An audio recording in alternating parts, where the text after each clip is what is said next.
સૌપ્રથમ તો આજે રાજકોટ ચેમ્બર ઓફ કોમર્સના અથાગ પ્રયત્નોથી આપ સૌને ખ્યાલ છે કે રાજકોટને ગ્રીનફિલ્ડ ઇન્ટરનેશનલ એરપોર્ટની સુવિધા મળી, જેને આજે 2 વર્ષ ઉપરનો સમય વીતી ગયો છે.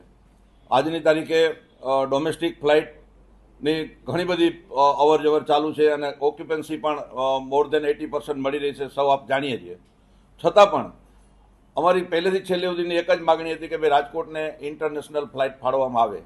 રાજકોટ એક સૌરાષ્ટ્રનું પાટનગર હોય, એમએસએમઈ ઉદ્યોગથી ઘેરાયેલું હોય, ટુરિઝમ એટલો બધો મોટો વ્યાપમાં ફેલાયેલો હોય અને ખાસ કરીને અહીંના પબ્લિક અને વેપારી લોકોને ફોરેનની કનેક્ટિવિટી ડાયરેક્ટ ત્યાંથી મળે, એના ધ્યાનમાં રાખીને અમારા પ્રયાસો એવા હતા કે રાજકોટ દુબઈ અથવા તો રાજકોટ બેંકોકની ઇન્ટરનેશનલ ફ્લાઇટ મળે.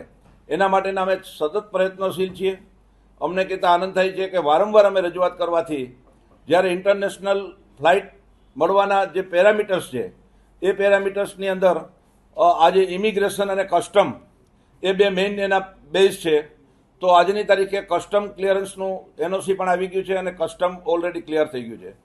વાત રહી બાકીની જે પ્રોસિજરની વાત છે, ઇમિગ્રેશનની જાતની વાત છે, ત્યારે ઇમિગ્રેશનની પરમિશન ભારતના નાણાં મંત્રાલયમાંથી ગૃહ મંત્રાલયમાંથી થતી હોય ત્યાં પણ અમે વારંવાર રજૂઆત કરી છે. ગુજરાત રાજ્યના ગૃહ મંત્રીમાં પણ રજૂઆત કરી છે અને એવિએશન મિનિસ્ટરમાં પણ રજૂઆત કરેલી છે.